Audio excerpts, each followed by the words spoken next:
O3C is part of the Greenlit Podcast Network. For more information, please go to greenlitpodcasts.com. Hello and welcome to another episode of Our 3 Cents, a podcast celebrating the very finest video games. My name is Jonathan Dunn, and I'm joined as always by my childhood friend Chris Dow. Fields of plenty. And my adulthood friend Minty Booth. The plant seems interested in fruits. And we are discussing our all-time top 100 favourite video games. Announcements. Announcements. So, the question on all of our lips is what is next for our 3 cents after we reveal our favourite video games of all time. Well, the good news is lots. There is lots to come as we evolve the podcast to cater to a post-countdown world. First things first, we are going to be taking a little break to let the dust settle. Then we'll be back with a slight rebrand. Now that we're finishing our 3 cents, our top 300 or 3 top 100 lists, you can find a brand new website which is going to be coming soon under the new name O3C. It's very similar, but shorter. There's going to be loads of great stuff on the website. We're going to be launching it very, very soon, so stay tuned for more information. But there's going to be an archive of everything we've done so far. There's going to be, loads of stuff coming. And then we'll be hot to trot with what is essentially season 3.5, which we're calling O3C The Addendum. Now, you'll have heard us say numerous times throughout the run of the show that there's games we played that we wished could have been on our lists, but because we decided to draw a line under our top 100 when we started the show, we couldn't just start jiggling the lists around willy or indeed nilly to cater for whatever we were playing that week. And that is what the addendum is going to be all about. We're going to reflect on the games that we've discovered in the last few years, and we'll be going about trying to crowbar them into our lists, which means we're going to have to say goodbye to some games and reappraise the positions of some of the games as well. I mean, looking at just my list of games that I've played since starting the show, I could possibly sub out half of my top 100 to cater for them. So yeah, it's going to be really, really fun. Really good juggling act as we try to keep up with ourselves and our playing habits to continue to refine our definitive top 100 favourite video games of all time. And of course, we're going to continue to chat about the games we're playing, answering questions from you lovely listeners, continuing everything you love about the show. We are also very busy hatching plans for what comes after the addendum for season 4. And we will keep you updated with those plans in the Junus, of course. But as a little teaser, we'll be getting our objective hats on to revisit and analyse the best games of the different generations, looking at the best video game soundtracks. We're even going to be developing our own video game in-house. There's just so much to look forward to and do. We can't wait to do it and share it all with you. As of the end of this series, we're also going to be adjusting how we're structuring our Patreon page. First of all, I just want to say an enormous thank you to those Patreon subscribers who have been backing us. I would say it's been invaluable, but it's actually just been very specifically valuable. And it's allowed us to expand the podcast, help set us on course to develop the show even further in the future. So a huge thank you from us to you. Andy Smith, Gene Limbrick, CJ Anderson, Debbie Booth, Guy Lockhead, Jasper Blacketer, David Boyes-Layton, Darren Hughes, Rob Wade, Nathan Bain, Chris Walker, Sam Roberts, Alex Dunn and Ross Ewing. The new Patreon link is www.patreon.com/O3C podcast. And it's the same Patreon page, so don't worry if you don't need to sign up again. But we are basically going to be opening up everything to everyone. So if you're backing any of the tiers, you get access to all the Patreon exclusive bonus episodes, the deleted scenes, the outtakes, access to the Discord channel, just the whole shebang. And if you are so inclined, you can also back us on the higher tiers if you're feeling generous. You won't get anything extra, but what we wanted to do was be able to cater to anyone's financial position and not leave people, missed out. So do head over to that link, have a look and see if you fancy pledging to any of the tiers, and hopefully we'll see you in the Discord very soon. And for those of you who don't want to be tied down to a pesky, clingy and frankly needy subscription, we will also be open to one-off donations. And soon, and this is very exciting, you're actually even going to be able to buy a beautiful collector's set of the first 3 seasons of the show, covering all the top 100 episodes, all the bonus episodes, all the Patreon exclusive episodes as well, in a lovely box set, complete with just collectible art cards. That's a thing that I'm committing to. And we will, of course, be keeping you updated with those details when they become available. And yeah, they'll be lovely. It will look lovely on your shelf. It will look lovely on all of our shelves. Can't wait. So we're here after a scintillating first phase of... Hang on a minute. What am I saying? I didn't write a link between this and the quiz. Oh, always lets you down. Yeah. Always lets you down. So, we are here to tell you what our favourite video games of all time are. I mean, for many people, I'd say for... How many people are in the world? 7 billion. -3 people. This is the sort of conversation you just have in the pub. What's your favourite video game, mate? You want 3 years leading up to it? A fanfare? A bloody branding, filming, recording extravaganza? Yes, because that's how much we love video games, and we're going to be telling you what our favourite video games are. But first, obviously, there's some unfinished business in the realm of the O3C quiz. After an unprecedented 50-all draw in the first phase, we then expanded into a second phase with my House of Games style quiz rounds, and it's ended up into, I mean, it's I don't want to say the word unprecedented too many times. It's but absurd. It is absurd. Chris has got a 1-point lead going into the finale, and there's plenty of points on offer. So it really is anyone's game as we go into the O3C quiz finale. It's been neck and neck, but Chris is a little taller. I'm terrified. I'm genuinely terrified to do this final round. I will feel very upset if I lose. My heart rate is a buzz. And speaking of a buzz, we also have a buzzer. Now, I did buy 2 buzzers. And as you would expect from buying a set of 2 buzzers, you would expect them to make 2 different sounds. They don't. So I've got this one here. For those watching on the video, you can see...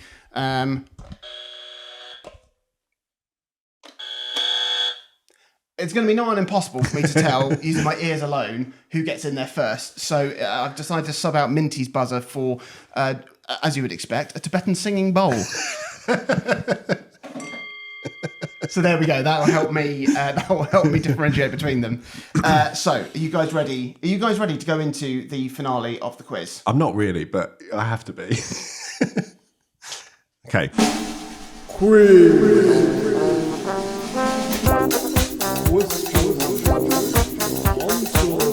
Rehearsed a dance.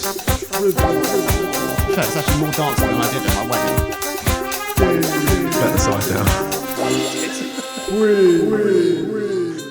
So let me get my notes back up because that was worth it.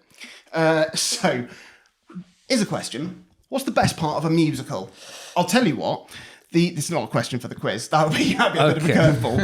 The best part of a musical is the end, where you get a mega mix of all the songs from the show. So what I've prepared is a quiz mega mix to serve as the final deciding round. There are 10 questions, and I'm going to be revisiting all the different round types from the last season of quizzing.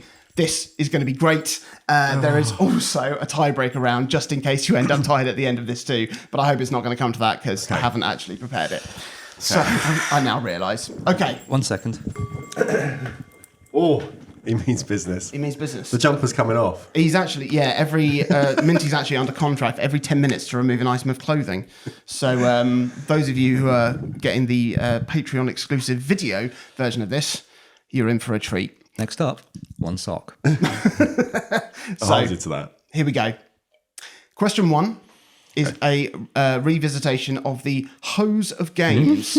So I've taken a letter out of a video game title, and I'm going to give you a description of that video game. Here's a bit of a twist for this one. I've actually taken 2 letters out of this one. Oh, boy. And as a clue, this is a game from one of your lists. So, which game am I describing? a legendary simulation video game designer, is absolutely furious.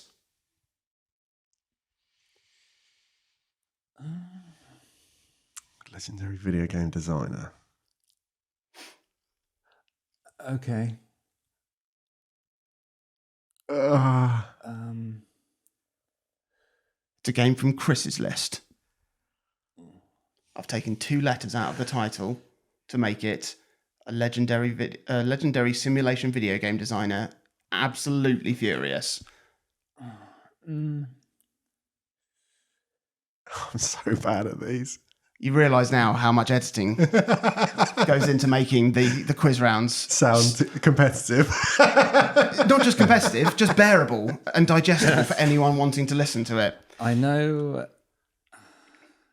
think I know the developer, so I'm not going to buzz it in just yet. Can we have any more hint to get us started?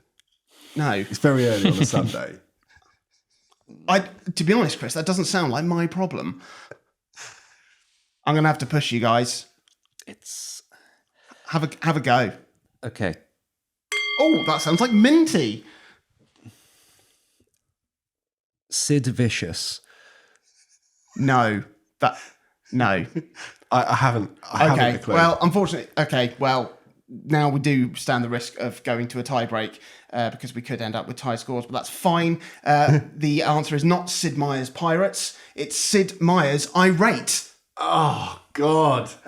See, I knew it was Sid Meier, which is why I said Sid Vicious. Never. Okay, well, there we go. There we go. Years. Great. Right, come on. Come on. Cut all Forward. that out. Question 2. Super Synonym Brothers. I've replaced the words of the video game title with synonyms. Okay? Which game is this? Okay. As a clue, it's a game from one of your lists. Yeah. Fresh Celestial Kickball. Minty. New Star Soccer. That is the correct answer. My goodness. We're now neck and neck. The points are neck and neck. And Chris is about to have some sort of conniption. A coronary event. Question 3. Fuck. Games House of. Okay, so I'm going to ask you a question and you need to give the answer in alphabetical order. Okay? The Birdman is the nickname of the titular sportsman in this video game franchise.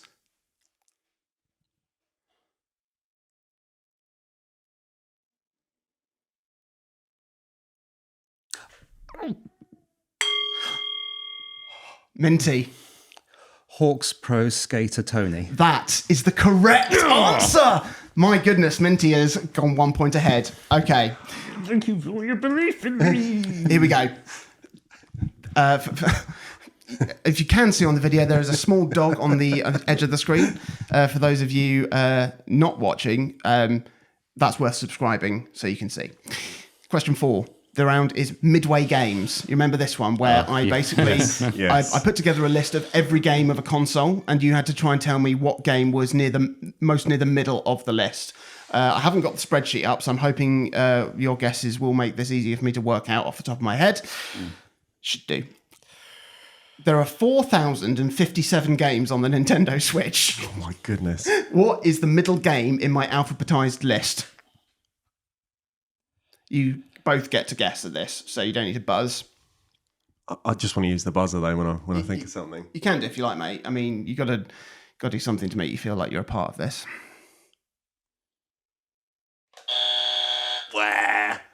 I'm going to go for Paper Mario, the Origami King. Okay. Minty, yes. I'm going to go for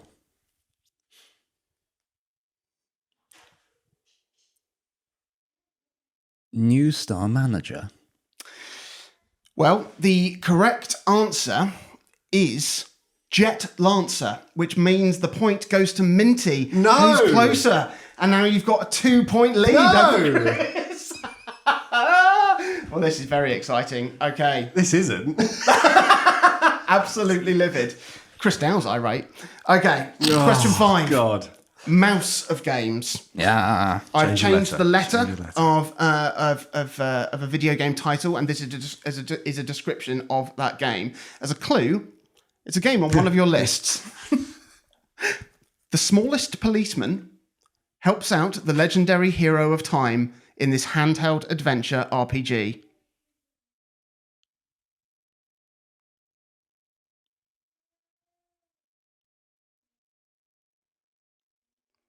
The smallest policeman helps out the legendary hero of time in this handheld adventure RPG. The smallest policeman. Oh, Minty Booth. Legend of Zelda: The Minish Cop. That is the correct. This is extraordinary. This is what not an absolute extraordinary. comeback. Okay. What, am I at the point yet where I have to get everyone right? No, Not quite. not quite. Minty has got a 3-point lead. Next round, If only my opposites. wife could see me now. Cooler, get her to look through the window. Either that or get her to subscribe to the Patreon. Question 6. Opposites attract. Okay, I've replaced the words of a title of a video game with their antonyms. Right. That's incorrect. You I'm lose a winning! point. My headphones are on the thing as well. You know what? It's a great time for admin of a personal nature. Dreadful, Bowser, stay at home. Oh. Super Mario Odyssey. That's correct. Chris, this is terrible. I might as well put the buzzer down. Jesus, I didn't. Wow. I'm- Minty is now Very smug. I'm so embarrassed. got a 4-point lead. I'm so embarrassed.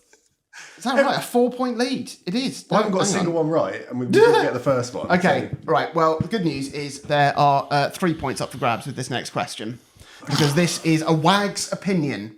So back to- I have asked Mrs. Minty, Georgia, and Mrs. Dunn to give me a description of a video game which has featured on 2 of our lists.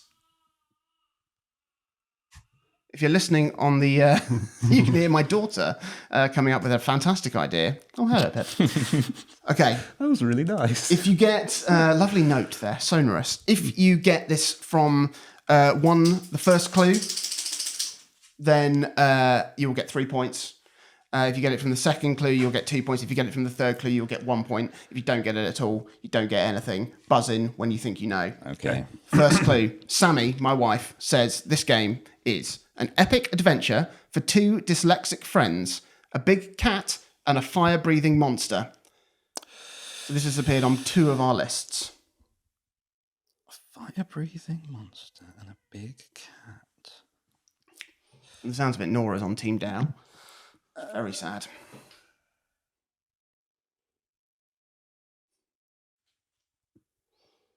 I don't think I'm going to get it from the first one. Okay.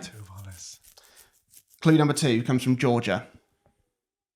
This game involves pillaging, hoarding gold, and burning humans to a crisp until you are conscripted into the army, work your way up to officer status, only to be killed by an infected anaconda fang.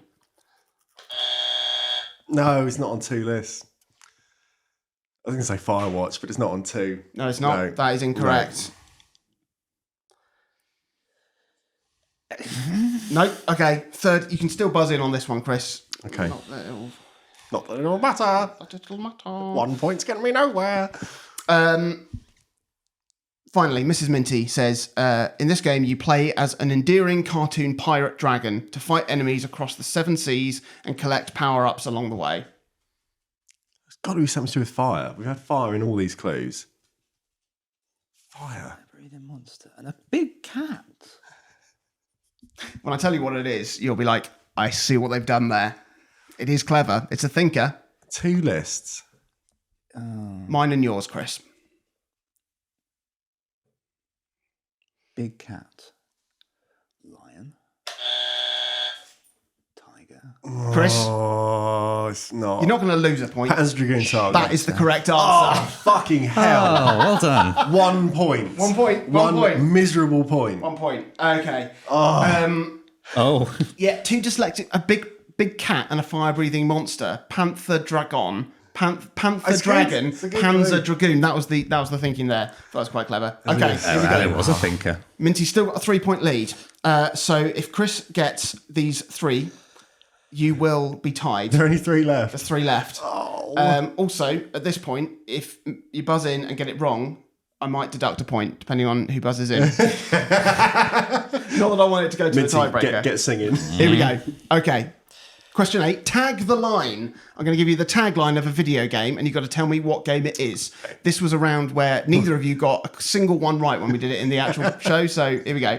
Here we go. Which game is this the tagline to? Explore 9 worlds and 96 levels of non-stop action. Chris Dow. Whitstable. Super Mario World. That's the correct answer. Oh my Well God. done. This is insane. Pitt, what are you doing? Get off. I actually have like a tingle on my arms for that one. Tingle from Zelda. Okay. He's in there. Oh my God. That's the correct answer. Here we go. 2 questions left. Number 9, the big numbers game. Here we go. Okay, you remember this? I gave you I gave you a thing, and you had to have a guess at how many of that thing it was, and whoever got closest got a point. Yep. So, in the spirit of this season being our top 10s, the top 10 best-selling games of all time are Minecraft, Grand Theft Auto 5, Tetris, Wii Sports, PUBG, Super Mario Brothers, Pokemon Generation 1, Mario Kart 8, Wii Fit, and Tetris again, apparently. Putting all of those figures together, how many copies have been sold of all of those games? A lot, I bet. Okay, Chris, what's your answer? No. Um, I'm going to say 720 million. 720 million. Chris? 950 million. That is so close. Because the answer is as in close between you two, because it's directly between them. No. The correct answer is 878,750,000. That's and Chris me. gets the point. Oh my God. This is insane, boys. This is insane. Whew. Okay. Oh, Bloody hell. This is mental. Right. Minty has a 1-point lead. If he gets this question right, he wins. If Chris gets it right, it's going to a tie-break. God, this is like the worst penalty shootout. and I love a penalty shootout. Penalty shootout. The goalie's about to come up to take a kick. Come on, Okay. Dahlia. Final question. Sometimes words hurt. This was the round where I read you a negative review or a clip of a negative review of a game from one of your lists, and you have to tell me what game they're describing. Okay? This is the quote. Very disappointing. That's not it. You can only move in 8 directions. The magic of roaming around and exploring a landscape has disappeared into little vignettes of uninspiring micro lands. This game was on both of your lists. Oh. But not yours. You can only move in 8 directions. You can only move in 8 directions. The magic of roaming around and exploring a landscape has disappeared into little vignettes of uninspiring micro lands. What do we both like? Both of our lists.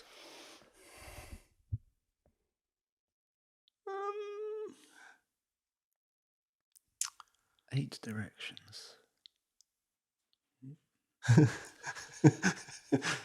There's 8 of them. Yeah. Can we have any other hints?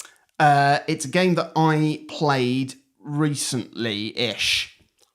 And I thought it was good, but wasn't massively impressed with. Oh, I'm sorry to hear that. I played it on the Nintendo Switch.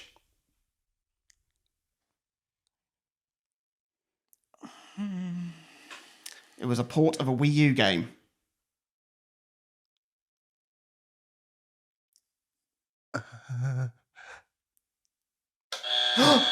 Oh, the fuck's it called? It's the Mario game that came with Bowser's Fury. It's Super Mario 3D World.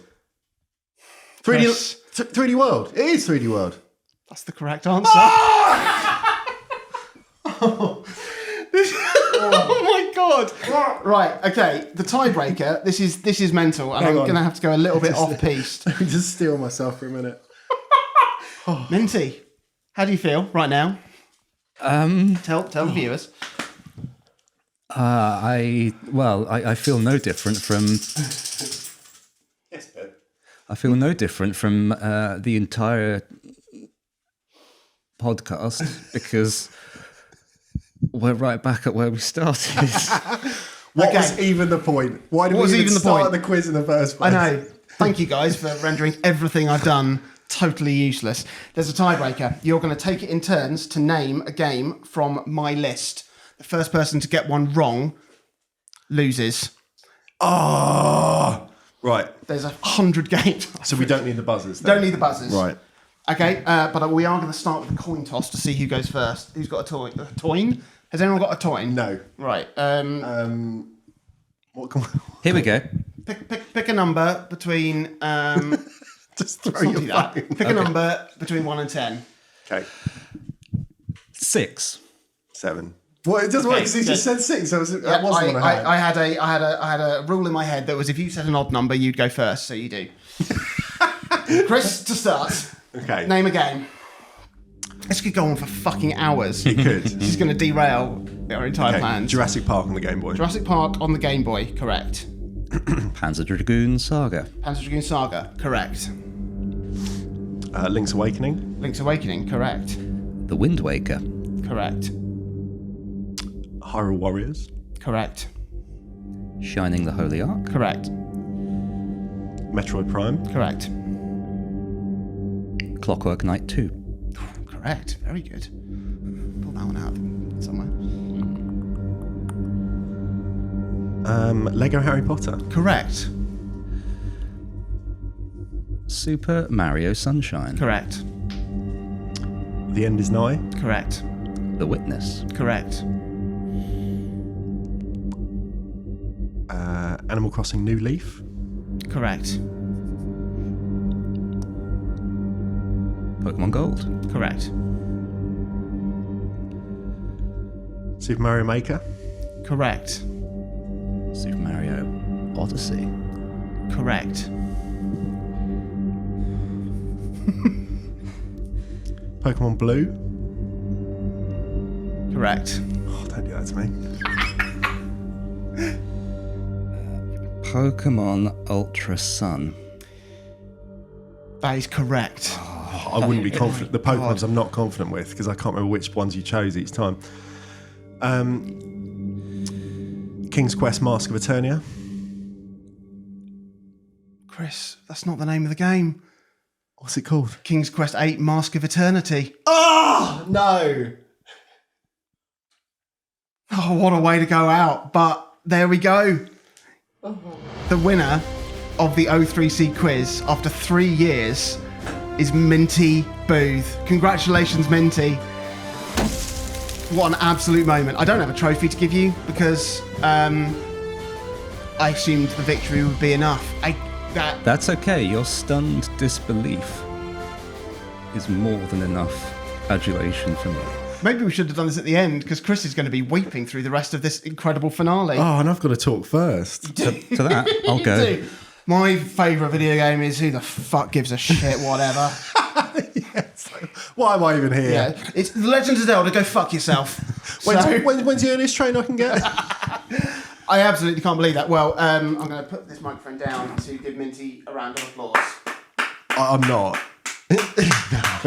I will at least take part.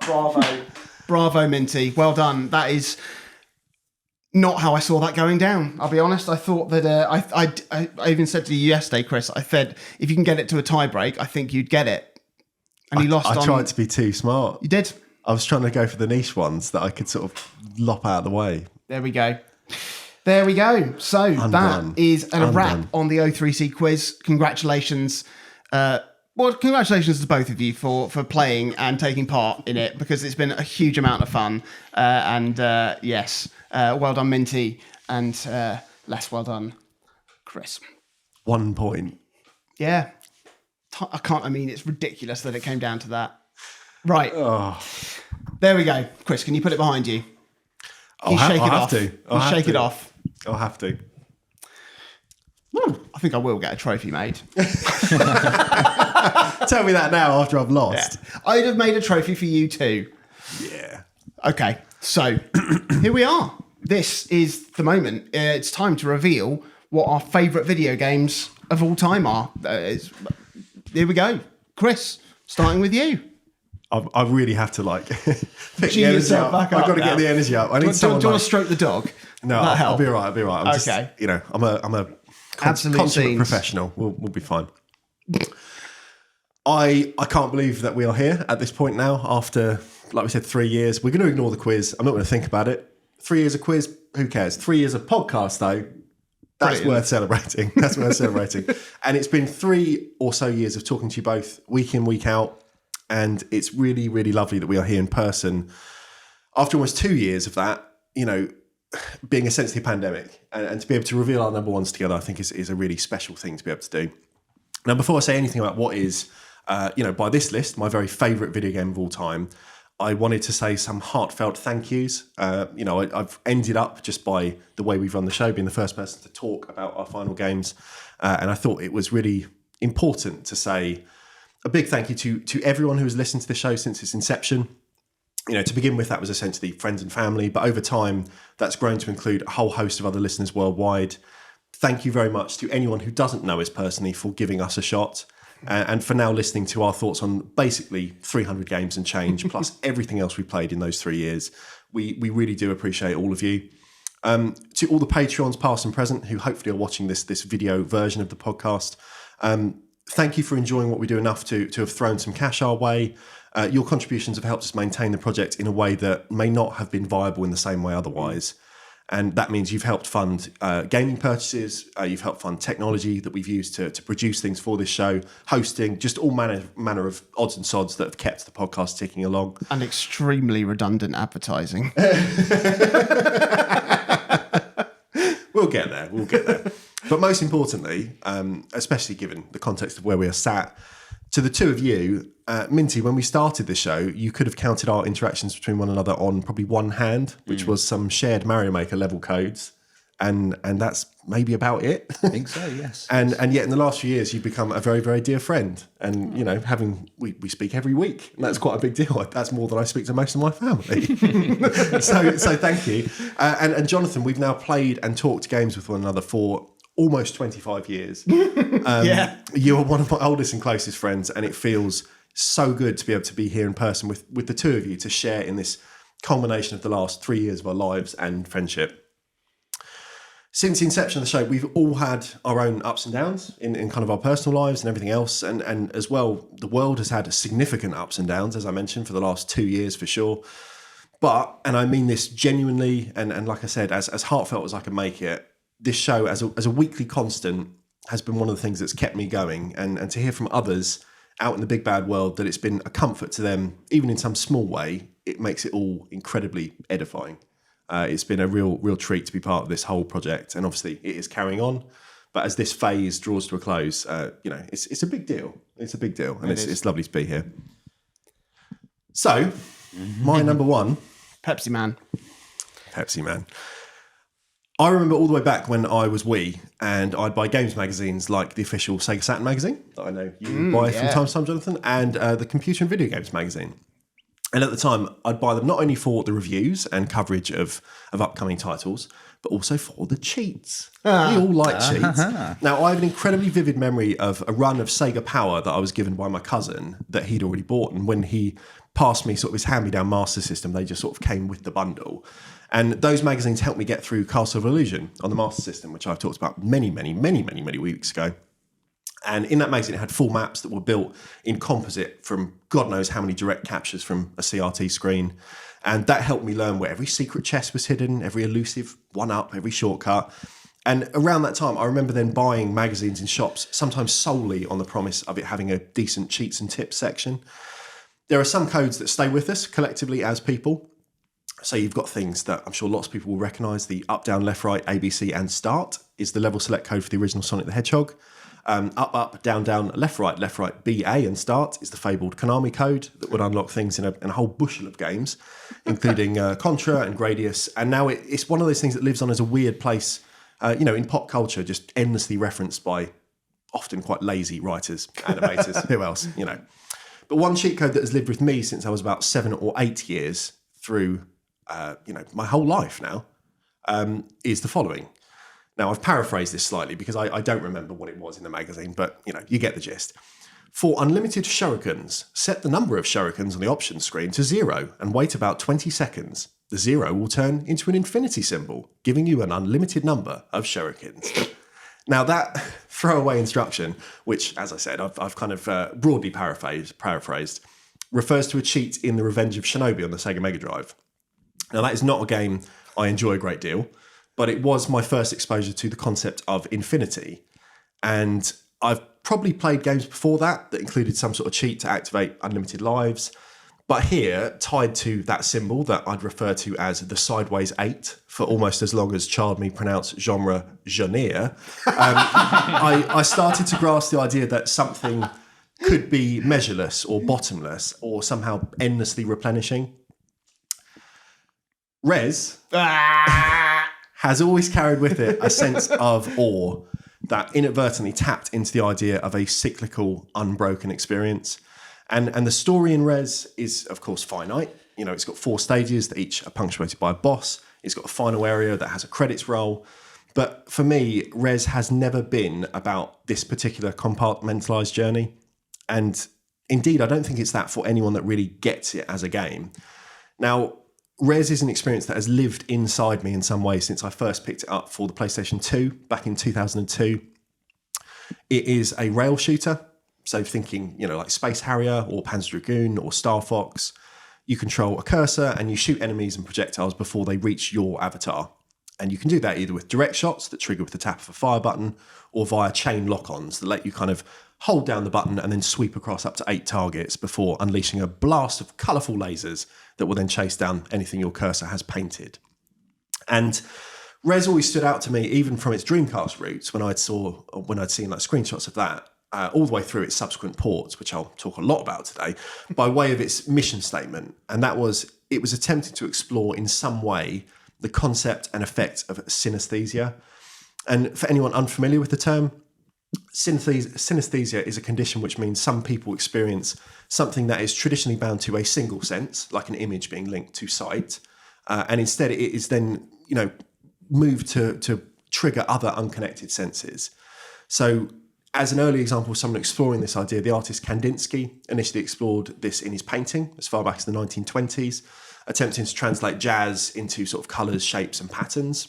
And in Rez, its director Tetsuya Mitsuguchi was attempting to do the same with electronic dance music and the audiovisual experience of video games. Now, I love this game. And as you've probably guessed, I love it more than any other, as is the nature of this list. But this wasn't an immediate love. And my relationship with Rez has really oscillated over the years because with every subsequent playthrough or re-release, it helped me to build an understanding and appreciation for this weird thing that is now placed above Animal Crossing or above The Witness or above Tetris.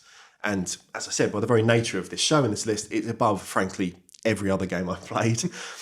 Now, when I first booted it up on the PlayStation 2, its slim length made me feel a bit disappointed. Like in my young teens, I was drawn in by its aesthetic and its sort of highbrow concept, but I felt let down by how quickly I could beat the traditional campaign. And by the time I'd got through each stage, it was kind of just, that's done.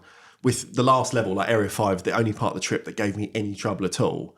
And I think back then I traded it in pretty quickly and largely just forgot about it, aside from every once in a while stumbling upon the occasional glowing editorial online in the early days of sort of the wild, wild web. But a year or so later, for some reason, I probably saw it in a shop. I picked up a replacement copy. I played through it this time a few more times and then traded it in again. Gone for a second time, but this time maybe not quite forgotten. A few more years later, with the game's HD release on the Xbox 360 in 2008, I hopped in again. But this time I was able to understand a little bit more of what exactly Res was, what it is, and what it really continues to be. And booting up that time, I could remember some of the enemy patterns. I could remember how to take down the guardians of each zone without taking a hit. I remembered the ebb and flow of the soundtrack. And Res had started to become something that was embedded with the thump of the EDM backing, somehow able to awaken memories of 6 years prior. And the added scope of playing the game at that point on a 1080p big flat screen spread out far beyond my peripheries. It felt like the game was beginning to evolve around the player avatar in the same way that space expands and exists far beyond our puny comprehension of the world. And from then on, something had really changed, and I started playing Res much more regularly. So at least a few times a year for the next half decade, I would play through a number of direct assault runs in the game. And this means, like, in the game, you can play a single stage for a high score, or you can take on direct assault, which is all 5 stages back to back, kind of like the entire game in one passage. And for my money, that's it's the purest way to experience the game, because each level has its own songscape, and each songscape is its own journey, and put together, it tells the whole story of Res, whatever that is. Now, to liken this to sort of traditional music experiences, if you go out and see something live, whether it's, a club night, whether you're watching a live band, whether you're watching a solo performance, whatever, they're about an undulating journey, and you've got highs and lows. You might have kind of the movement of the crowd. You might have the connection that you feel with the performers, or the very physical feelings you can experience when listening to and engaging with high tempo music or bass heavy music, extremes in volume, oppressive or subdued timbres or textures. It's part of seeing music. It's why we enjoy doing it. And with the stages of direct assault all glued together, Res delivers, for me, one of the most electrifying sets of music I can recall. And just as at a great show, you start to find your body moving and your toes tapping, and it's doing it without your choice. It becomes something your body just feeds into. The sheer presence of music in a space is then your body's primary driver. And I found that Res was increasingly able to take that control over me when I played it. If I didn't have the hour needed for direct assault, though, there's still other options, like an embarrassing wealth of plenty in this game that I'd initially written off as a teen as being too slim to be worth mentioning. You can explore every stage in more detail using the score attack mode. You can place the soundtrack under more scrutiny using the Beyond mode audio modifiers, which swap out some of the quantized sound effects, which are tied to your shots and hits. And in essence, just totally change the feeling of the songs that you may have already felt for 20 plus hours. Just, you think you know something very well, and a small tweak can really, really upend your whole experience. There's an adage that I've alluded to before that when you get good at a game like Tetris or similar, you start to make decisions on autopilot, and your response times narrow as you play using just muscle memory rather than the traditional reactive feedback loop when you're watching things and it's kind of making you respond in a certain way. And what I find mind-blowing about Res is that it achieves something beyond even this. Like, if I sit down and play music as a musician, whether it's guitar, drums, whatever, my actions are not just in my fingers and hands, but in a whole body and mind response. And Res isn't just a rail shooter, and it isn't just a music game. It's somehow that feeling. It's kind of playing something and feeling like you're very in tune with the thing you're making happen and what you're responding to. As kind of more of a gamey thing, it does have a narrative, and Res deals with sentient AI, life, death, new beginnings. There's themes of evolution and enlightenment and elucidation. And yet you can ignore these chunks of more conventional storytelling, because Res, when it's truly embedded to the point that I was feeling at that point, becomes a transcendental game. And that kind of spiritual experience you're having through all these different thoughts are just part of playing, rather than kind of a text crawl explaining this is what's going on and what you're supposed to be feeling. In 2008, holding my Xbox 360 controller and staring at the game projected onto, what was a modest screen for the time, I felt I had become Res, and I was inside of Res. And yet that wasn't the last stop on the Res train. Oh, no. No. Res Infinite is my number one game, the best version of Res, and it is likely the final variant of Mitsugushi's defining work. It launched almost 20 years after the initial release of the game, and it moved the game into either 4K if you're playing on a standard screen, or into VR with a compatible headset. And fucking hell. Fuck me. Like the jump from flat visuals, whether in 4:3, if you're going right back to the game's initial release, or in the 1080p widescreen version of the Xbox release, setting up in a full 360-degree virtual space made Res feel so astonishingly, liberatingly free, despite still being based around linear rail-led paths, that I do not believe anyone in the world could play Res in VR and then argue that the flat release is better. It blows it so comfortably out of the water. There is just no contest, no competition at all. And it becomes the best version of what was already one of the best games.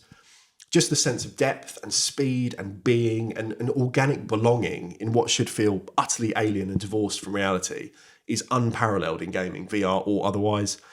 You're still only controlling a cursor, but its movement is now so fine and it's tuned to respond to either your analog sticks, or you can use motion controllers, or your literal gaze, that the sensation I described earlier, that transcendental feeling that you have when you become one with the game, it is then impossible to avoid. That is playing Res. You are the game.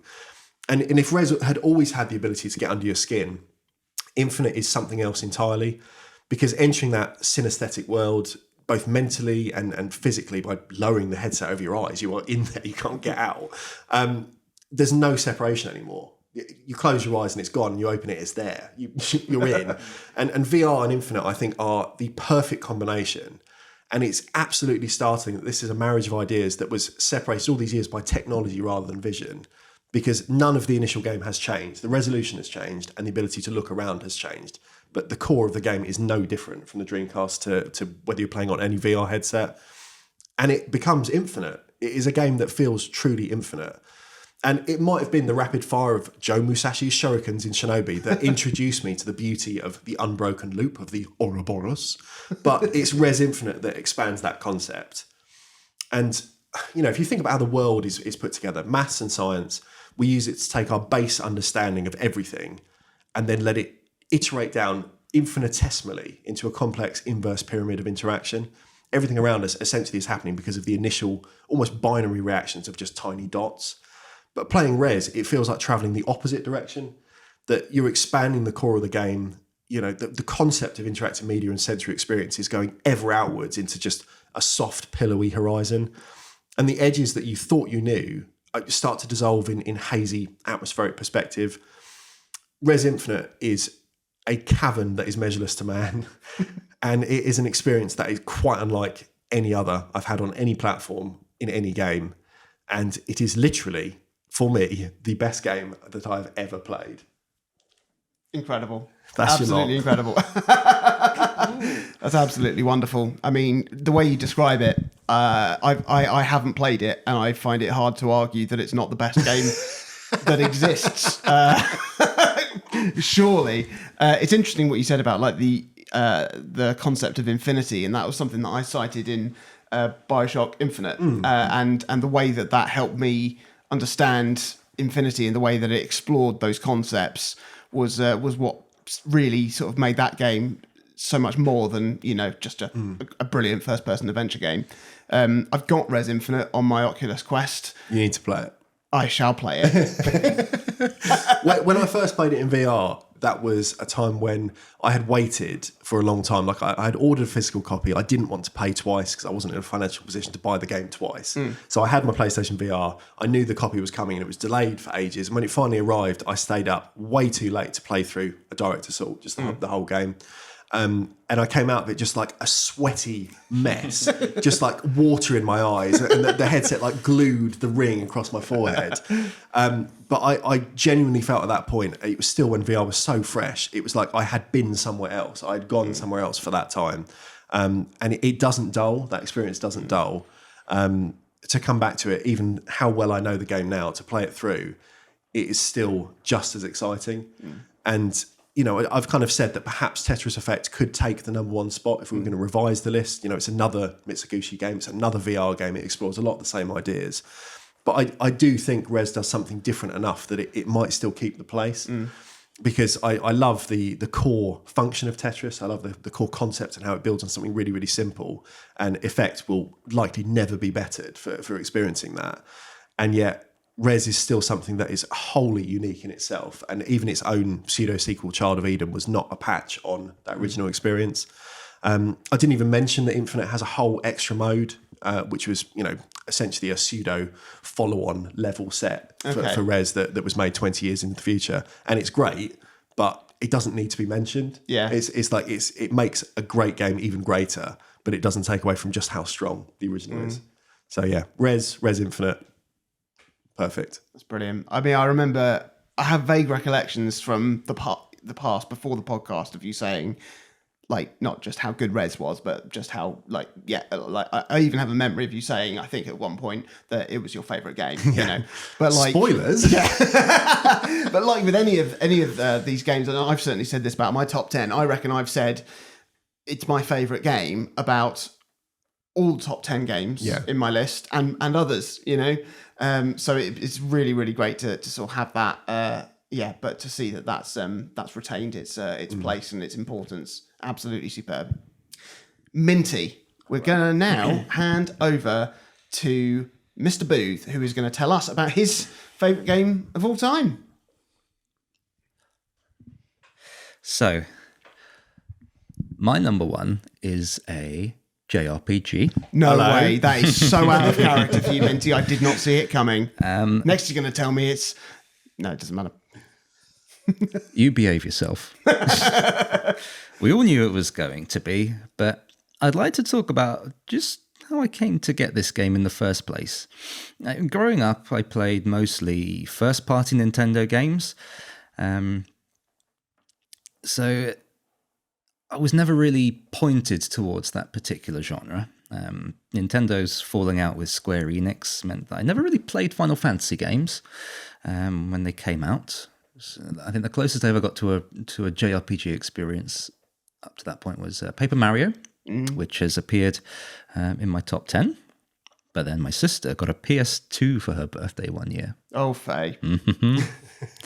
With Kingdom Hearts, another game that's appeared on my list. And everything has snowballed from there. I bought Final Fantasy X off a friend. Another game that's appeared on my list. And suddenly my eyes were open to this genre that was bright, silly, outlandish, really fucking complicated, deep, and just magical. Like, being shit at first-person shooters also meant that I needed a genre to really get good at in my friend group, so I did start looking around for JRPGs in earnest, which was a fairly niche genre back in the day. Most of the good ones you could get on the GameCube weren't really picked up by Western distributors, but I did start getting the early Final Fantasy remakes on the Game Boy Advance and the Nintendo DS, like Dawn of Souls, the 3D Final Fantasy III remake, Chrono Trigger.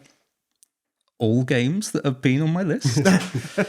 And a few Dragon Quest games here and there. Gentle 2D fun. But what was going on in Japan?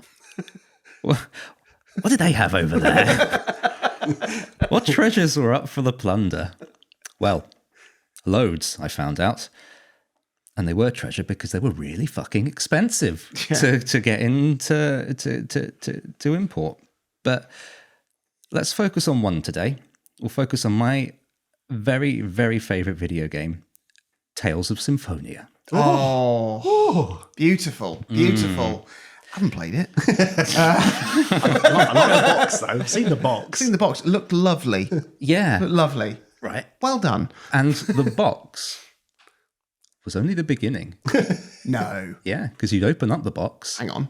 Yeah. You can open up game boxes. I think so. Because I think this is going to change how I experience video games. It's going to change how my shelves look. So, I think, before we begin, I think it is probably one of the finest video games ever made. It's certainly my favourite game. But I also think it is the perfect introduction to the genre. It's got a very deep and complex storyline, and it's got incredible combat controls. But it's also incredibly simple, and it's got such a clarity of purpose that it's so often games like Final Fantasy and even more niche things like Disgaea, they can really overwhelm you with game mechanics like the sphere grids, and I mean the Disgaea series is basically the definition of generous post-game content. So, and like really fucking complicated menuing. But Tales of Symphonia is disarmingly simple, and it really sucks you in to what is just an incredible story and a really, really lovely experience. So a quick backstory for the game.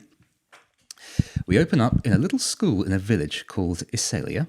We're introduced to Lloyd, Genus, Colette, and Rain, which is Lloyd. Classic JRPG character name. Yeah. Here comes Nigel. Now, do it, Ian. Cast it into the fire. Trish! No!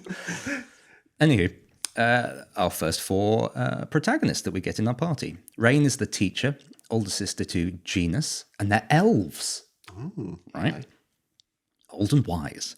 We learn that Colette, a human, is the chosen one who will embark on a quest to save the world. Outside of the village is the Human Ranch, where the half-elf designs put humans, the inferior beings, to grueling hard labour for reasons unknown at this point. Genus makes a friend with an old biddy at the ranch, gets caught, and ends up having to have Lloyd come and beat up a couple of guards to help him escape, which contravenes the peace treaty between the ranch and the village. So the designs come to the village and burn it to the ground and unleash like a terrible, huge pickle monster on Lloyd and Genus. And it turns out to be the old lady that he made friends with, mutated and uncontrollable. With all that drama out of the way, Lloyd is exiled from the village, and they set off to join up with Colette's world-saving team, which includes Rain the teacher and Kratos, a mysterious mercenary. From there on, you travel across the world on this grand quest, unlocking the seals, with the designs nipping at your heels all along the way. So we get about 15 hours into this game, and a lot's happened so far. Like I said, I'm on a quest to help the Chosen of Mana regenerate the world. We learn her real father is an angel, and praying at the 4 seals of Silverant will grant her angelic powers to bring about world regeneration. We've seen her wrestle with the fact that becoming an angel means losing her humanity, eventually dying. She's about to complete the ritual at the Tower of Salvation and die in the process when Lloyd appeals to the angel, asking him to save his daughter. There must be something he can do, some other way. Doesn't he love her? What follows is about six or seven mental plot twists in the span of about half an hour, and suddenly you realise that, loose threads aside, what could comfortably be a complete and worthwhile game is about 1/6 of the total experience you're about to undertake, or even less if you're like me and spent the summer after your GCSEs going through the game multiple times with a fine-tooth comb. The game opens up into parallel worlds, dozens of redemption arcs, betrayals, side quests, curses broken, super bosses squashed, heartbreak, lovers reconciled, hot springs, costumes, the classic casino city, an evil regime defeated, a rather ham-fisted exploration of racism.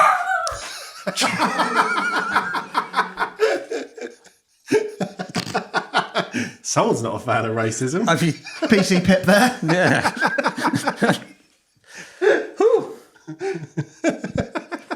A rather ham-fisted exploration of the R word. And not to spoil the ending, the true regeneration of the world. Turns out it was friendship all along.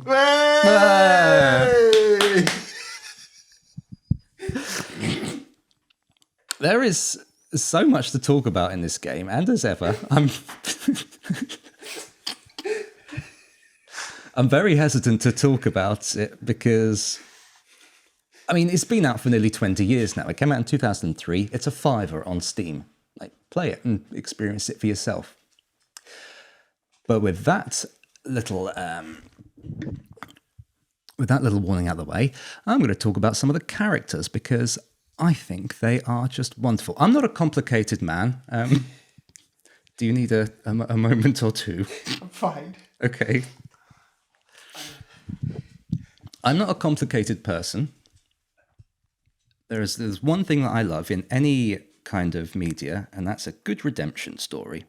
My favourite film character is Darth Vader for that very reason, and I'm not ashamed to admit that I have shed a tear multiple times at his final redemption in Return of the Jedi, and at some of the emotional scenes in some of the blockbuster by numbers that Marvel are putting out. But some of the characters in this in this game they're really great. You've got Lloyd, who is he's thick as shit, but he's got a good heart. Oh, that's that. And so he's good. Yes. He's a gentle idealist. He's a boorish general on the battlefield. He's tough as nails, and he draws people around him together for the common goal of saving everybody and making a world where nobody feels left out. Thick, but smart at heart. Yes. Heart of gold. Head smart, no. Heart smart, yes.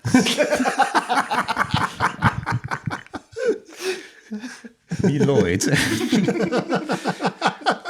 No, he's an eloquent speaker as well. You have to be to rally people to your cause. But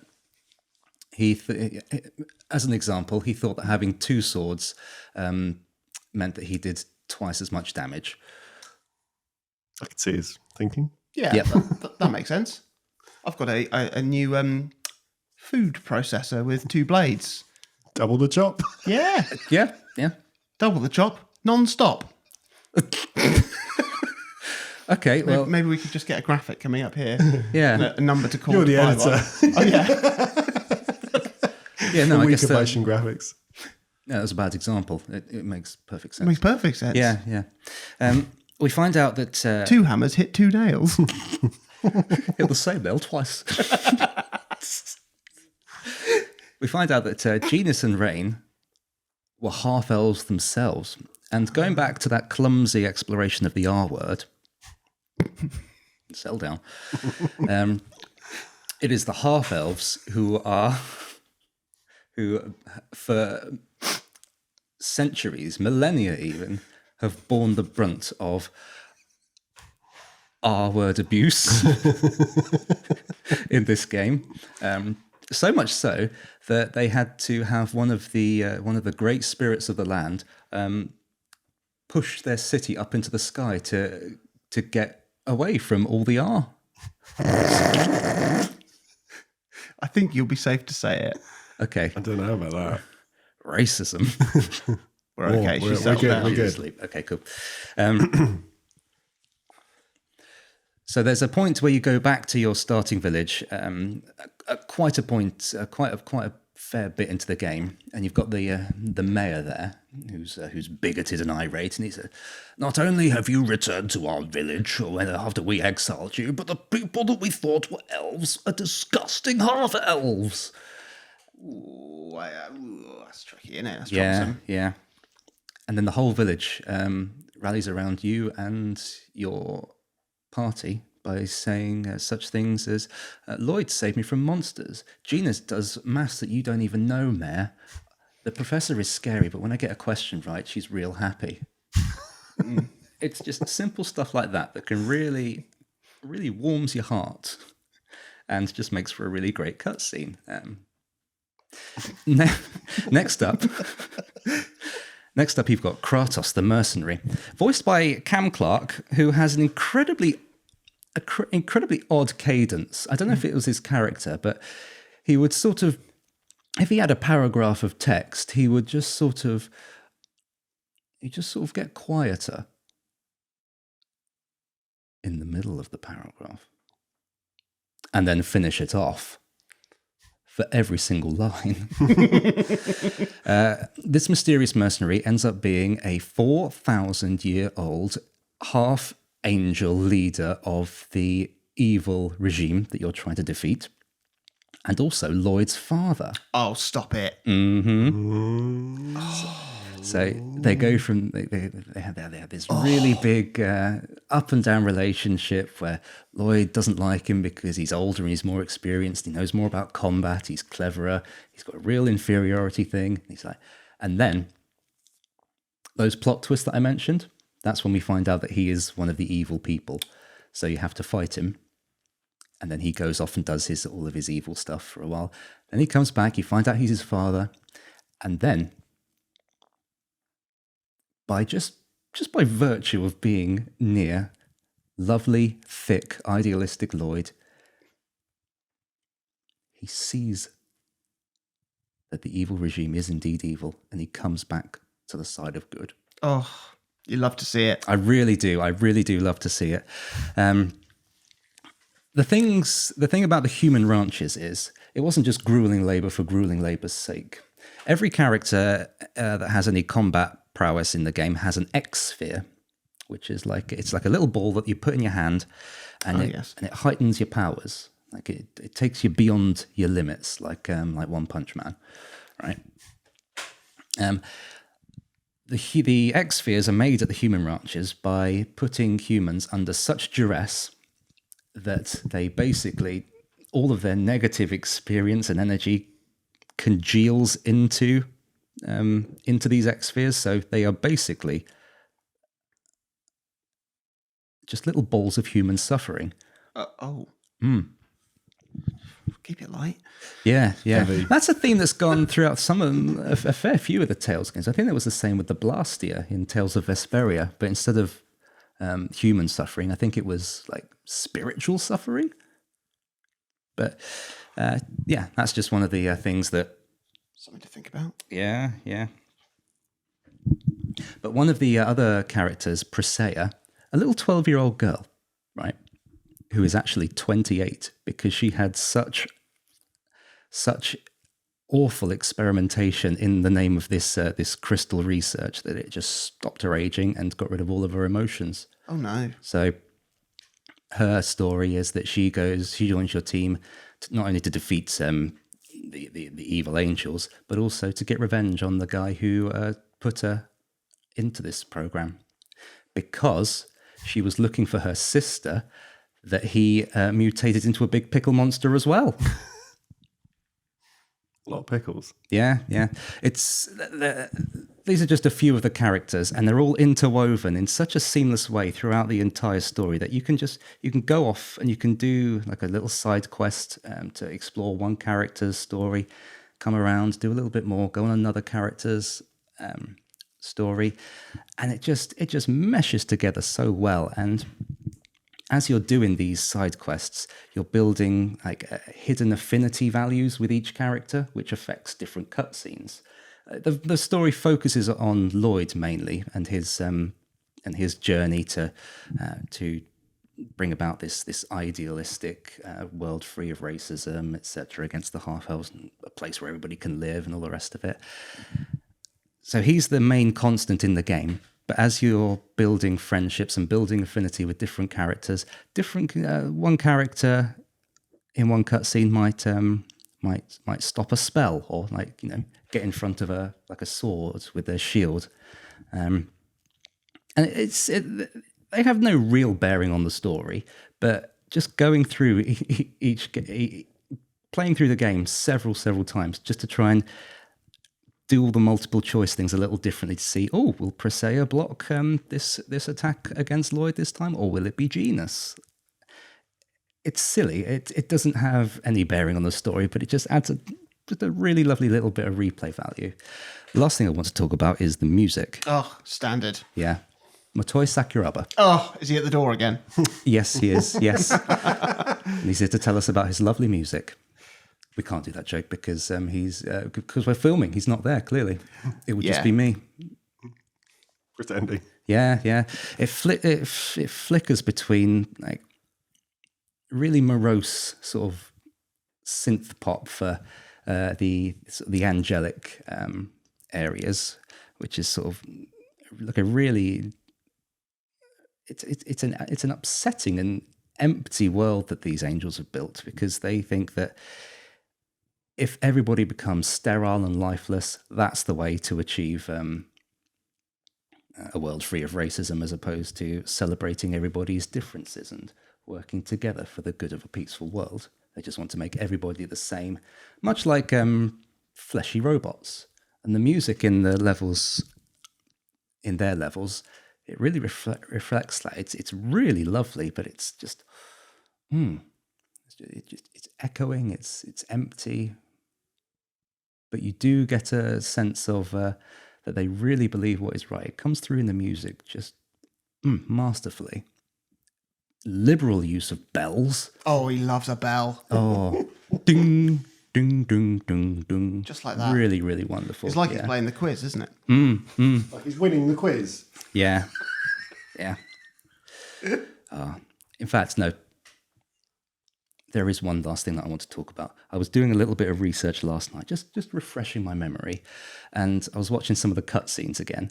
And in order to reunite the worlds, you have to forge a pact with Origin, the leader of the summoned spirits and the master of all things. Oh my. And to do that, you have to kill your dad, Kratos, because his life essence has bound Origin's seal. Right. So you kill him, but not really, Oh my. right? Because Keep up. because he has to be redeemed.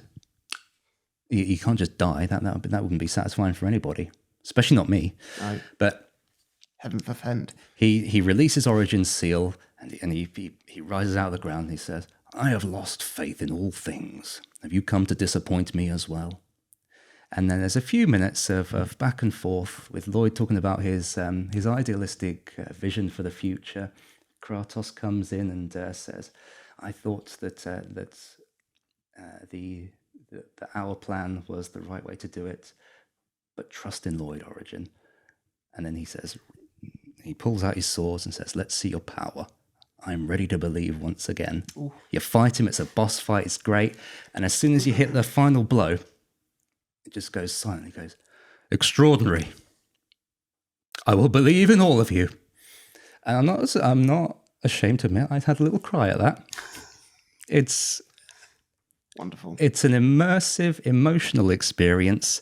It lasts fucking ages. It's my favorite video game of all time. I haven't played the sequel because I've heard it's utter shit and I don't want to taint that memory. Tales of Symphonia is my favorite video game of all time. Yes. Wonderful. Brilliant. Well done. Lovely. What I really enjoy, I'm not the JRPG person. I've played, I could count them on one hand, the games I've actually finished. But I would love to watch you play them because you enjoy them in such a different way to how I even approach it when I try, or the games I have played, that you're able to get much more out of the writing and the stories and the characters, and then on from that, the sort of the systems of actually playing it and maximizing how you're, just taking down a game. And I think that would be really enjoyable to see, the way you actually start afresh and work your way through that process, because I'm not able to do it. So I could live vicariously through your enjoyment of the Tales franchise or any other game. Well, no, I would like to pick your brain a little at some point in the future about, well, not necessarily emulation, but getting it on something that doesn't run like fucking porridge. Like I said, I got it on Steam. I played it on a very, very old Microsoft tablet that I found in a drawer.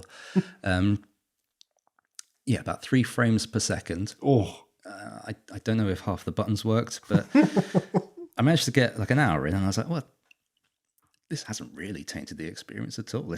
But yeah, I'd like to get it running on something decent, and then maybe I'll film it. Yeah, Wonderful. Yeah, I'd like to see that. Marvellous. Thank you very much, Minty. Of course it was a JRPG. Of course. Of course it was on the GameCube.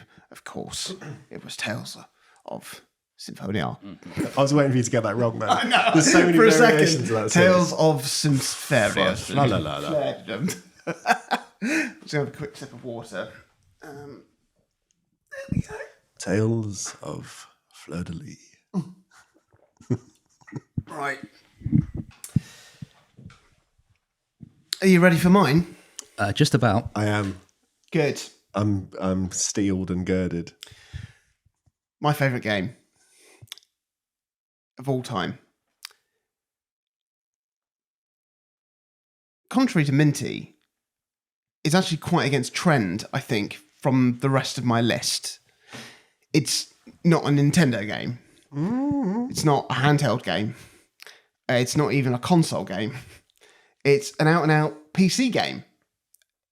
It's a game that not only redefined its genre, it redefined the whole concept of PC gaming. And not only that, but it also redefined the way that we were going to consume video games. It changed the industry forever. And it was a genius move on behalf of Valve to launch their Steam platform, essentially, with this game. Because if any game was ever going to make you fully invest in an entirely new digital way of buying, owning, and playing games, it was going to be Half-Life 2. I forgot this game existed. Well, Can't be that before good. we then. begin, I'd just like to take a rewind to a moment where you, Chris, you shared your opinion on the content of the Orange Box, which is a collection containing Half-Life 2, its Episode 1 and 2 expansions, the multiplayer game Team Fortress 2, and your 84th favourite video game of all time, which was Portal. And this is what you said. He's got receipts. And although Portal started life on the PC, I think it got a far bigger audience once it was ported as part of the Orange Box to the PS3 and the Xbox. For me, at least, I think it's the best game in that collection. Interesting. I know people kind of have real reverence for Half-Life 2 especially, but it felt so different to its contemporaries that it stands alone for me. Whereas, Half-Life 2 does loads of things right. It's a fantastic kind of like narrative first-person shooter. I think Portal does more with kind of the form and, like I said, sort of exploring the conventions of what a first-person game is, that Half-Life obviously doesn't do the same way. Sitting on that for 2 years. Yep. I kept my pejorative feelings majoritively to myself at that moment, as you sort of casually cast. I would say substantial disdain across the greatest game of all time. I think there's something about the first-person shooter genre that makes it, in my head, almost like the definitive genre for a video game, which is... I don't really know why. Perhaps it's because of like Doom in many ways being the archetype for, the medium. Possibly because, I don't know, maybe I still regard PC gaming as like the apex of the format, even though I've never, ever classed myself as a PC gamer. And it's strange because those presumptions do not align with 99% of the games I chose to spend my time playing. Yeah. But it's also possible that it's because I don't think that genre or gaming on that platform has bettered the gaming experience that I had with Half-Life 2. To start off with, the game is it's a technical masterpiece in that it could run on such a wide variety of machines. Like, I was always surprised when I got a game that could properly run on my computer. Even, when we got new PCs and more powerful ones, I knew I would always be several steps behind the custom gaming PC scene, that was going on beyond my walls. But to have a game that looked as good as Half-Life 2 did running on my machine, that was just a real win. And I think a lot of that comes down to, it comes down to the brilliance of the Source engine that's obviously at the core of the game and provided the core to many other games and mods that came after. It was such a silky, smooth experience with crisp, detailed graphics, and it was all brought to life by just, the most stunning art direction. It felt extremely different to the original Half-Life, and it felt like they'd developed a game straight out of my own head as well, because that was like a time when I was really discovering my love of dystopian fiction. I'd been reading books like A Clockwork Orange in 1984, and I was discovering films like Tarkovsky's Stalker or 28 Days Later. And the art direction and aesthetic in Half-Life 2 was exactly how I saw 1984 in my head. It had the same color palette, the same totemic, monolithic buildings, the oppressive tone, the sound of surveillance all around you, and the bubbling of rebellion under the surface. And this wrapper for the game made it so unbelievably engaging for me, even more so than, the single Black Mesa setting of the original Half-Life, gone with the monotonous grey walls and the endless filing cabinets and crates. Instead, we just had the most brilliantly detailed world from top to bottom. These crumbling ruins, the alleyways, just the foliage overrunning some of the some of the man-made structures, the characters, the enemies, and the monsters. The story of this game is absolutely wonderful. It feels fantastic to step into the shoes of Gordon Freeman, who, is an absolute badass. It's ridiculous. He is. The fact that he is just a research scientist that has now become this warrior hero through the the events of the first game. And this game is actually set 20 years after Half-Life 1, which is something I didn't actually realise until I was researching. The game, and like the events of the first game saw a science team accidentally open a portal to an alternate dimension, and that event attracted this multi-dimensional empire called the Combine, who then came to Earth, conquered and enslaved humanity. Dreadful scenes. But then Gordon Freeman, who's actually just been suspended in stasis for 20 years. He's awoken by this character called the G-Man, who is perhaps my all-time favourite video game character. He's this incredibly mysterious, enigmatic figure. He doesn't have a name, and he's sort of pulling the strings around Gordon, but you don't know if he's real or imagined, or if he's existing in some sort of higher realm. I don't know. You also don't know if he's benevolent or malevolent. All through the game, and indeed actually all through the first game as well, if you keep your eyes peeled, you can just catch glimpses of him just interacting with events and meeting with people. If you turn and look at a bridge just at the right time, you can see him meeting with somebody, or you can catch him on a security camera going into somewhere, or in the reflection of a door you can see him there. And it's he's fascinating to just think about his place and his purpose in the events. And the game Half-Life 2, it opens with just a phenomenally brilliant piece of dialogue from him, which just sets the tone. He just says, the right man in the wrong place can make all the difference in the world. Wake up, Mr. Freeman. Wake up and smell the ashes. Oh, Gordon. Boy. Oh, yes, I'm in. And he then drops you into City 17, which is where the game's set. And that's the city where the Combine Citadel is. And you find the underground resistance. And it's great because Gordon has sort of become this urban legend, amongst the troops. This sort of mythical figure almost. And yeah, it's just great to pick up the crowbar again and be this daredevil with a doctorate. I'll touch on some of the locations in the game, and I've reined myself in from giving a full blow-by-blow account of every single set piece in the game. You'll be pleased to know, but I do want to touch on a couple of the set pieces and scenarios that were just so excellent. And there's no better place to start than Ravenholm, which is one of the scariest places I've ever been in a game, and in real life, to be honest. It's so brilliantly set up. You're in this rebel sort of base with Alex, who's the sort of main supporting character in the game, and you pass a corridor that leads to this nightmarish abandoned town inhabited by all manner of horrors. And she just simply says, "We don't go to Ravenholm." And then as you're on your way back past this corridor a little later on, the ceiling collapses, blocking your planned exit, leaving you with no choice but to go through Ravenholm. And as you step foot in that direction, the text just comes up, Chapter 6, "We don't go to Ravenholm." It sends shivers up my spine just thinking about it. It is absolutely brilliant. It's terrifying. It's amazing to experience. There are some extraordinary set pieces in the game, like trying to outrun a Combine hovercraft whilst you're on a speedboat, sort of going down the canals, trying to dodge falling chimneys and towers and bombs. There's this brilliant section down by the coast. You follow this coastal pass to it's it's like some sort of fortress called Nova Prospect.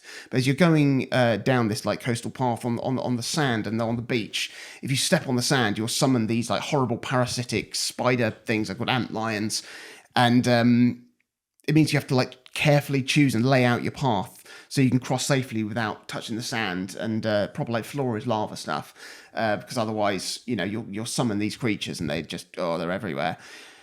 But then you end up fighting the I don't know if it's like the queen antlion, but it's certainly a massive one. And when you kill it, you end up harvesting its pheromone sac from its, I guess it's bits. Just lop them off. Up in them guts. Yep. And then it allows you to basically to carry it, and you can throw what's called like bug bait then, which is like parts of it, which will then summon a horde of antlions to attack for you, and they'll just like attack whatever's in its path. And I love that sort of reversal of a game mechanic where it's like in Metroid when like you'll have to kill a boss and then you'll get its ability. So in fighting the boss, you see like the full potential of what that ability can do. And then your victory for getting through it is then getting it and reversing that power. And I think that's I love it. I love that. I think it's so clever. And then there are some like big climactic fights in City 17 where you and some of the other like renegade soldiers are trying to take down these like War of the Worlds style tripods, striders. It's just a phenomenal spectacle and just so well balanced because you feel just exactly the right amount of fear and panic and struggle and then relief on the other side. It's brilliant. There are also so many just superbly written characters in the game that you come across and interact with, and none more so than Alex Vance, who I mentioned earlier. She's like the main supporting character. She's the daughter of Eli Vance, who was a scientist in Black Mesa.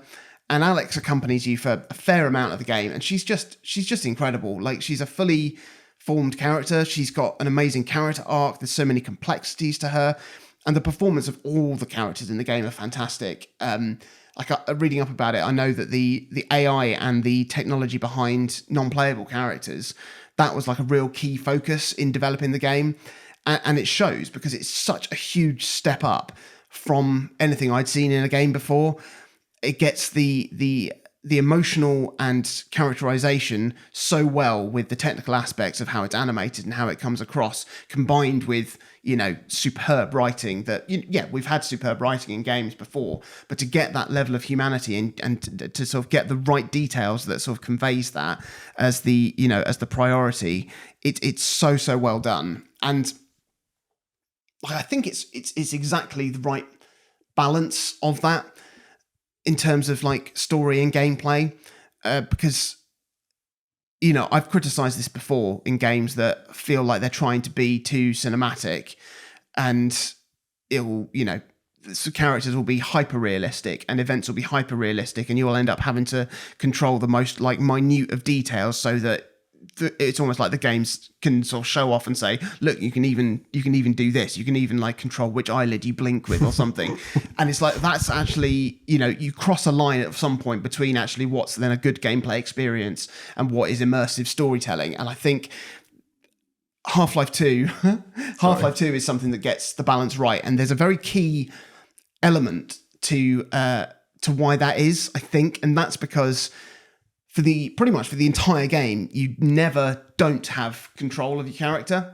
Like, even when there are essentially cutscenes or parts where you're just in a room and characters are talking for bits, for story or exposition, like, you can just stand still and watch them and listen to them, or you can just run around the room or jump around on them, or like pick up something on the desk and throw it at their heads. It doesn't like, weirdly, it doesn't stop that sort of interacting with the environment. Doesn't change how it plays out. It just plays out.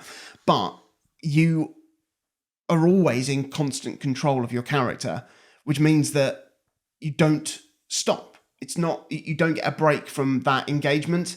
Like, there's never a moment where you just like take your hands off the controller and sit back and watch something unfold. And that is more engaging than, say, like the most beautifully animated, hyper-realistic cutscene. And it's a brilliant way of just keeping you connected to the character, because you are constantly connected. And yeah, it's brilliant. There's actually, like, as an aside, there's another example that sort of occurred to me that actually straddles the line slightly differently, which was the recent God of War like reboot.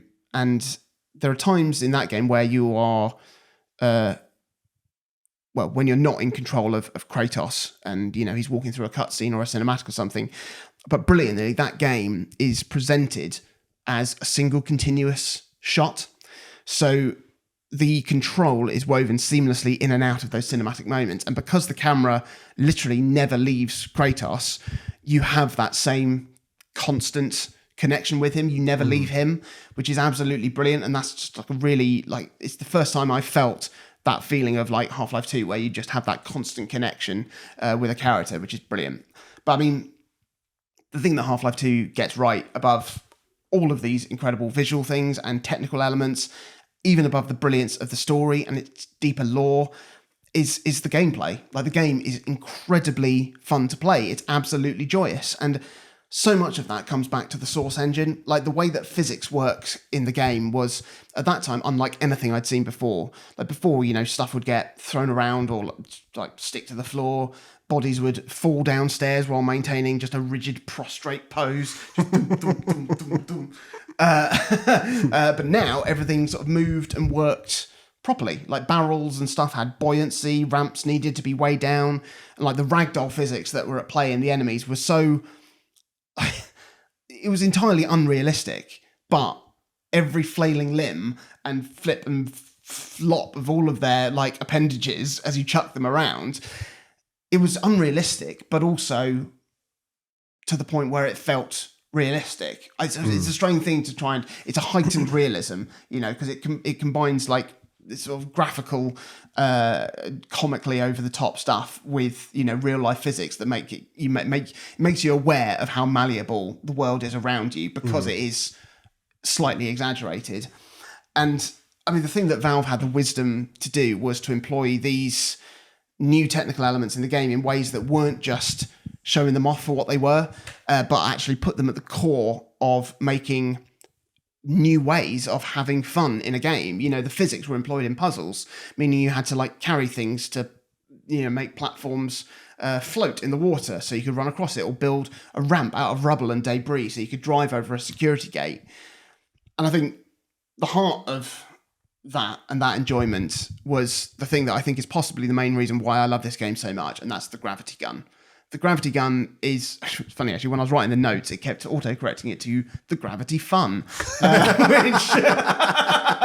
which is actually applicable, because they may as well have called it that. It is unbelievably fun to use. You can pick up anything and fire that anything wherever you want, from picking up bits of debris to help you solve puzzles, or picking up like a computer on the desk to fire it at somebody's head while they're talking, or pick up like a chair to like try and then block in like a head crab coming through a vent. Or something that's brilliant is in Ravenholm, you pick up like rusty saw blades from like a workshop and then just like fire them through like a whole line of zombies, just slicing them. And it's just like... or like if like an enemy's throwing a grenade at you, if you're quick, you can pick it up and throw it back at them. And it's just the fluidity and flexibility of the physics engine. Like, everything just worked so well. Like I said, it's not realistic, but it wouldn't be as fun if it wasn't just slightly heightened realism. It just made everything just a bit more extreme and a bit more fun and just so enjoyable. And like, they even hold the true power of the gravity gun up its sleeves for like the final section of the game, where the gun is then super powered. So the one thing you can't pick up and manipulate in most of the game is enemies and humans, or well, combine, whatever they are. I don't know what they are. Is it like a hive mind type thing? And they're just taking over. Who knows? Doesn't matter. You've the one. Well, no, you've played it. To be honest, yeah. The answer, if it's going to be anywhere in this room, it's going to be here, and it's not.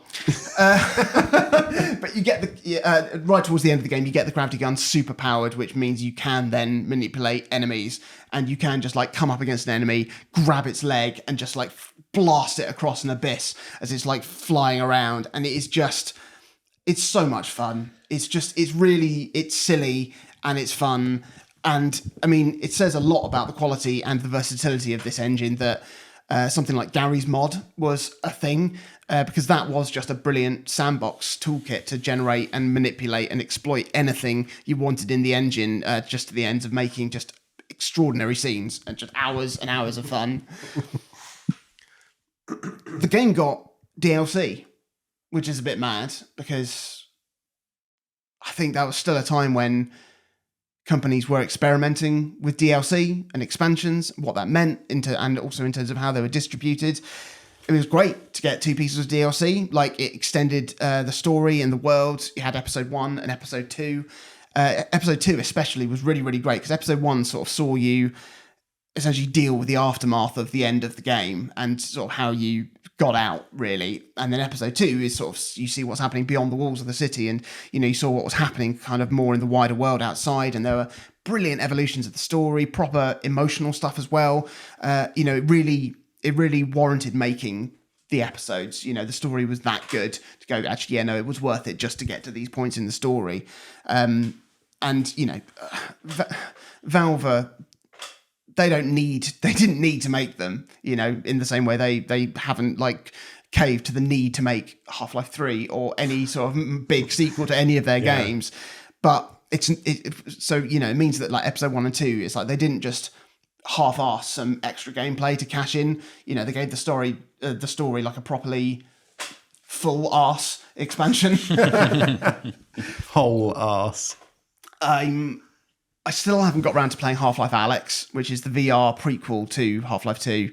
And it's the reason why I wanted to get a good Oculus headset, but I do need to link it to to a computer and get that set up and going and find the time to do that, because I know that it's going to be incredible. I can't wait to spend more time in that world and with those characters.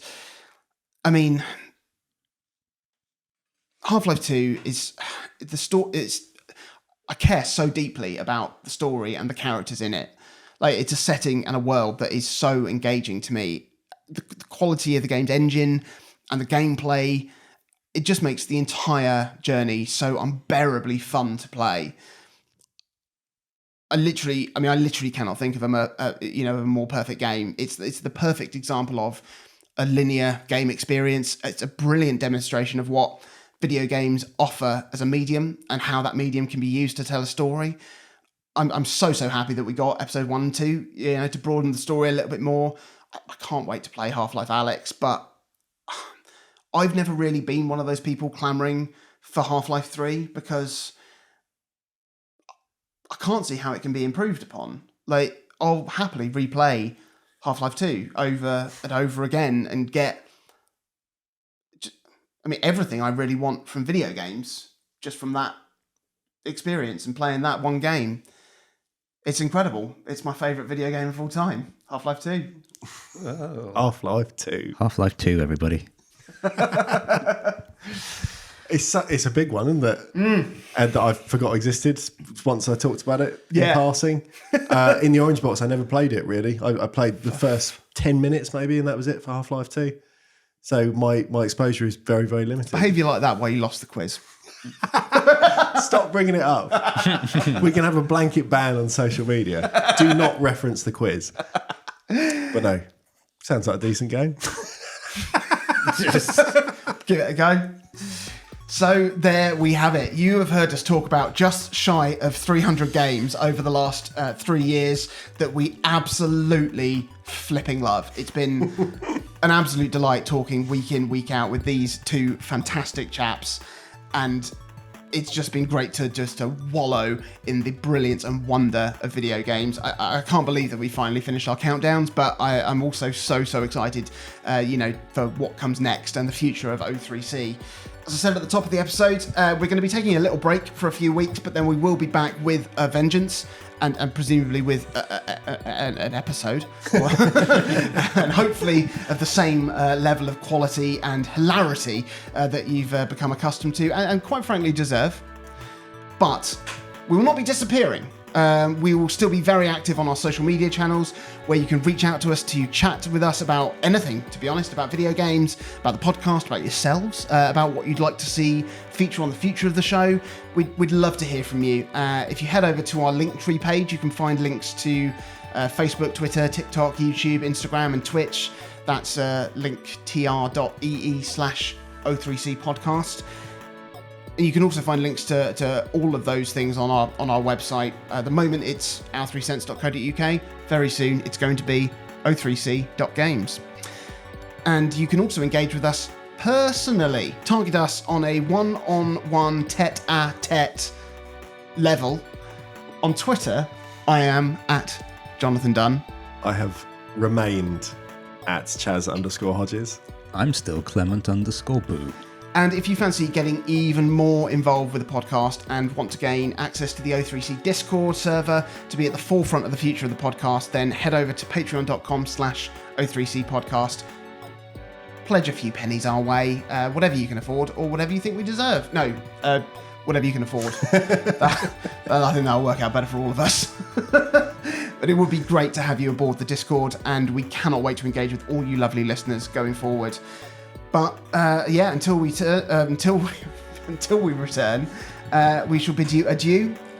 Good health, good luck, good gaming, and thank you very much. Goodbye.